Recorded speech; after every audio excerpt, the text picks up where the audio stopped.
Sanibona, ngaphambi singene kwivideo namuhla, ngithi angithathe lethuba ngibonge i-support nothando enikhombise lona lingaphezu kokucabanga kwethu. Siyacela niqhubeke nisupporte njalo ngokubuka amavideo ethu, ungakhohlwa ukukhomenta, ushare, ulike. Siyafisa ukuzwa umbono wakho. Sicela ke singene kwivideo namuhla. Ikho into ebuhlungu njengokuthi kusuka umuntu ezweni lakubo angagangi khona kodwa azokhetha ukuganga eSouth Africa. Ngoba lokho kwenza iSouth Africa uma kukhulunywa ngama-stats we-crime ibe phezulu, kanti abantu abagangayo akusibaba se-South Africa kuphela. Ey'nsukwini ezedlule kutrende ivideo bhuti obephuca usisi ifoni. Yatrenda lo video le, izolo lo bhuti ubanjiwe. Ngizokucaphunela lo video bese ngiphawula emveni kwawo, ngicela ubone la. Hey, sebafikile abo Mr and Mrs. Sebafikile. Askisi. Yeah! Yeah! Hayibo! Ngisesitole phone. Mina ngithi uyagijima uyangena. Uphamlile ne? Ngisho ukuthi uyangena mina ngiyambona nakakulandela. Now Slim, I thought just because useduze. No, yena, they came different. Badrope somebody. Isigameko senze ngomhla ka-29 kuDisemba. Wathathela iselfoni losisi, yatrenda ke le video. Abantu bethi nje onolwazi akasilekelela tholakale lo mlisa. Kuthe izolo ngomhla ka-30 watholakala ngempela. Kima, robone wena sa. Sizukubona. Utshontshe ifoni wena. Yeah. Utshontshe kuphi? Epitori. Utshontshe kuphi? Epitori. Epitori. Alright. Utshontshelana izinto Thierry bafana yasebenza yeso. baba. Yeso. Keep your hands. Thierry yasebenza yeso. Yebo. Yini yasebenza? Yini? Ophinda futhi. Thierry yasebenza. Yini? TRU. Yeah. That's my boy. Yeah. Good, that's good. Kima. Yusuf Abramji ubhale nansi post wathi the suspect has a Zimbabwean passport. He was released last year after presenting a South African passport with the name Gumede. At Home Affairs need to probe this. Okho kukutshela ukuthi lo muntu akaqala ukubanjwa. Kodwa ngesikhathi ebanjwa wakhipha ipassport yase South Africa. Enesibongo esihlukile kodwa namhlanje ukhipha ipassport yase Zimbabwe. Shuthi nepassport yala eSouth Africa njengomuntu wase South Africa njengami nginayo ipassport. Naye ke unama passport amabili. Uma ngabe wakwabanjwa ngonyaka ophezulu wakhe njengophela mawukhipha ipassport yala eSouth Africa shuthi ungwase South Africa wena. Kodwa ipassport lo ohamba ngayo uma uvakashela amanye amazwe. Lapha uGumede khona. They want to know, but why were you snatching other people's cell phones? Uyenzani lonto leyo? Lento le bawakuthi mina ede ngiphuzile yabo.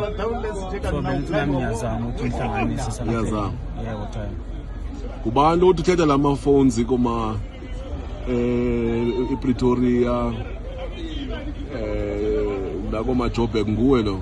Hayi mina evarini mina ngispanele ePretoria sengile ni. UsePretoria wena? Yebo. ePretoria. Yeah, la kuma Brooklyn. Yeah. Yeah, ngoba namanye amajita lapha yana what doing it. Yabona ke wena inkinga izayi one izathi mawungena ebejozi le kunamanye amaphoyisa eJMPD kuthiwa iTRU. Yabona la nakudubula ndangadlali leziyana. Yebo. Yabona even namanje bekufuneka ukuthi siye saphuma from lab because ubutrenda too much on TikTok. Kwathi noni ingathi kunenkinga la iseTshwane. Siyayibona siyasebenzisana ke eTshwane. Ngiyayithola. Uyabona ba? Yebo time. Yeah. So manje uzafuna ukusinike bonke abanye abantu osebenzisana nabo uwathengisa kubi lamafoni. Uyabona? Nje kahle nje yabona. Yebo time. Yabona ke sesingenile ke manje ububanjiwe izolo muzi. Amaphoyisa ububanjwe kube eTshwane. Abakubambanga eTshwane izolo. Ayilotho. Akhange bakubamba. Oh. No, it is fine. So kakhulume naba bantu ububathathele lamafoni kakukhulume nabo uxolise kubo. Hayi mina vele time lami into leyo bengiyenza mara okwamanje bafethu singibuyisele emuva kakhulu. Ngakhona abantu sebengikhuzile abaningi. Ngisho kulo wonke umuntu ngamthathela into yakhe. Ngiyaxolisa.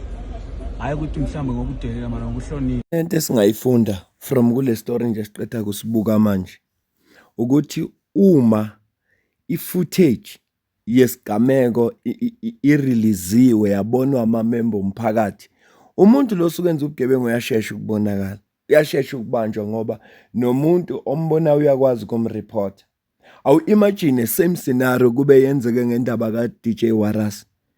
Labantu laba kuthiwa phela laba u3 abantu abasolakalayo. Kube kurelease footage ngabe the other two say identify ukuthi ngobani nanokuthi ngatholakalapi. Iyabona nje la ngayi-29 ba release le video le ya trend ku social media. Ngayi-30 nangumthetho sebanjiwe sikaxolisa. Yazi into engicasila kakhulu uthi umsebenzi lento yakhe. Uthi umsebenzi lento ayenzayo ukuhambe bathathela abantu amafoni. Uthi yena usemsebenzini. Yabona nje manje amaphoyisa asakhuluma naye kahle ngoba kusene camera. Uzobakhipha abantu akabathengisela ngizwela wena ko wathengisela ifoni etshontshiwe. Uzobakhipha labano bazomfaka induku acule ngawo wonke amachuno wazi yakhona emculweni. Akhomba ukuthi hayi ngathengisa lana sathengisa nobani. Usazobakhipha bonke abantu lalutaba kuzoboshwa abantu abaningi ngoba ukuthenga into eyebiwe yicala. Ngizwela wena nje wathenga iselfoni ngoba ufuna ukuthenga iselfoni eshop uthenga le phone la ebafanele ngoba i-cheap. Uma sidlula phambili uBrigadier Adlenda Mathe ukhipha isexwayiso ngicela uzwe la. Number of cases reported throughout the festive period in provinces like your Gauteng, your Northwest, and other parts of the country, where we see syndicates working and utilizing young women in nightclubs, taverns, shebeens, to lure unsuspecting victims, mostly men, so that ultimately they can rob them of their belongings, of their vehicles, their cell phones, their monies, and so on. But what is of concern is that they often spike their victims, and both men and women can be spiked in these clubs and so on. In some unfortunate cases, you do find that some of the victims pass away, they die due to the overdose in the spike. So we saw it fit to say, let us create this awareness. I think we have been creating this awareness for quite some time, but we said, let us intensify our awareness campaign because we are ushering in the new year. We are crossing over to 2026, and we may find an influx of people at these drinking places, at places of leisure, and they could become victims. So it's quite important that we alert people to be extra vigilant when you do go out with people that you know, or where if you are going out with strangers, share your location, but share your plan. Someone must know where you are at a given time. Don't drink and drive.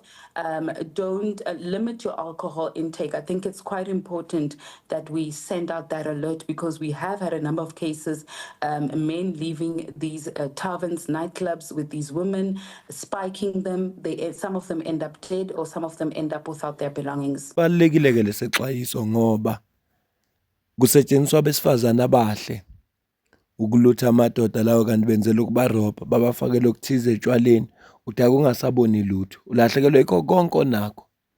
So kungcono abantu babe safe nje ngoba ngeke ukuthi kubantu bangayi kuma night clubs abaqaphele kunenkinga nje kunobugebengu obenzekayo lapho betraga khona abantu bebakhuthuza bebathathele yonke into. Abantu bakithi abathi mabe enjoy abazibheke ikakhulukazi kulesikhathi esiphila kuso. Kukhona abantu abaphuma baye eclubini bayosebenza abayili ukuyophuza kodwa bayosebenza manje bayazi ukuthi uma usushaya amabhiya ambalwa kuzoba khona usisi omuhle la ozombona available wena kanti uzosetshenzwa wena. Asidlulile phambili Futhi-ke ngifuna ukubeka kucace lokhu. Kwenziwa abantu besifazane beyindawo zonke, including ama-South Africans. Lobugebengu. Ngoba ifocus yami kule video sibheke ilento ezenziwa abantu abangavela emazweni angaphandle. Kodwa kule video funa sikucacise ukuthi lobugebengu uBrigadier Lenda Mathe akhuluma ngakho kwenziwa abesifazane beyindawo zonke, including abase-South Africa. Bayingxenye yabo lobugebengu. Uma sidlala phambili sithola nanto udaba. A Congolese national was arrested at Claridge Court in Durban after he allegedly stole a phone from a tourist along the beachfront. The cell phone was then traced, and when they got into the flat, they found cell phones believed to be stolen as well, and cash stash of 26,000 rand. Veqoka kahle nomlisa kanti uqoka imali ayithola ngokweba nokuthathela abantu ama-cellphone. Futhi engikucabangayo angisho ukuthi kunjalo, kungenzeka kuba lo muntu lo akaqala ukuyenza, akaqala ukubanjwa. Kodwa ngenxa yokuthi unemali ufika anikeza amaphoyisa nje aphume enkingeni. Ngoba siphile ezweni nalobo bugebengu. Siyabonga kumaphoyisa senze ngokwethembeka. Now 26,000 rand wakhe nama-cellphone lawo amanye. Sifuna sengathi angajeza. Ingakho kufuneka kushintshe umthetho. Umuntu otholakala ungasiwa lezwe aphinde agange akathola ipunishment engcono man, ehlukile, enokuhlukumezeka phakathi. Lento ukuthi abantu bonke babe namalungelo, ya siyavuma babe namalungelo, kodwa lento khona la ilimaza khona. Lo muntu usuka le Congo akagangi khona, uzoganga eSouth Africa. Shithi South Africa uyayeya, uyibuka njengendawo elulu ukuthi angenza noma yini afuna ukuyenza khona. Ayiyabheda lento leyazi. Uma abantu base South Africa bethi amaphoyisa awawenzi umsebenzi wawo ne-Home Affairs, ngcono bona bazisukumele bona ngoba phela izwe labo leli. Futhi enye into abantu abayikhohlwayo ukuthi thina sinalo elinye ekhaya. iSouth Africa lona ekhaya lethu. Uma umuntu on eSouth Africa wona ikhaya kithi. Ingakho bona abantu beSouth Africa besukuma bema ngeenyawo. Ama-organization njengo-Operation Dudula no March and March wabone supportwa. Ingoba abantu kufikela abantu base-South Africa bethi khona uma labo kufanele badile nalento bengayenzi wona umsebenzi wabo, sizozisukuma thina sizimele. Ngoba leli ikhaya lethu asinalo elinye. Uma konakale bona mangabe konakale eSouth Africa bazohamba babuyele emakubo. Thina uma konakala la eSouth Africa soyapi ngoba ilona ikhaya lethu esinalo leni. Three Bangladesh nationals linked to Nobet Zampa Mbela, a Zimbabwean foreigner who specializes in snatching phones, have been arrested in Johannesburg Central for allegedly flashing stolen phones using specialized equipment. All four suspects are in police custody and will appear in court soon. Ngishilo ngathi uzocula loya akhiphe information. Uyabona mase bevelile abantu laba sebeboshwa manje ukuthi mase ithathile ifone funeka bayoyisula yonke into. Yonke into umsebenzi wabo bona bana specialized equipment yokuthi ifone mase beyebile loya bayoyisula yonke into. Yena uyaspecialize ngale ngokuthathela abantu ama-cellphone. Lo wase Bangladesh, laba base Bangladesh about 3, loya wase Zimbabwe, khona wase Congo. Bonke labantu akusiba la eSouth Africa. Kodwa makukhulunywa ngecrime rate eSouth Africa kuzobe kubalwa nama-stats lawa bazobe bebaliwe. Kube sengathi iSouth Africa crime rate yakhona iphezulu kanti mhlambe lobugebengu abenziwa abantu base-South Africa. Nansi into efika bebuhlungu ukuthi abantu basuka ezweni labo bazoganga la. Angazi noma ingoba umthetho singenawo noma ingoba kulula ukwenza ubugebengu eSouth Africa, angazi kahle. Kodwa lento eyenziwa abantu bangaphandle hayi man iyakhathaza. Angibambe le video. Mina nawe bese sidibana kwi-video elandelayo. Ungasisupport ukuba imember le channel. Ungasisupport ukusidonatela noma ngamalini. Ikhona i-account kwi-comment ephiniwe. Ngiyabonga.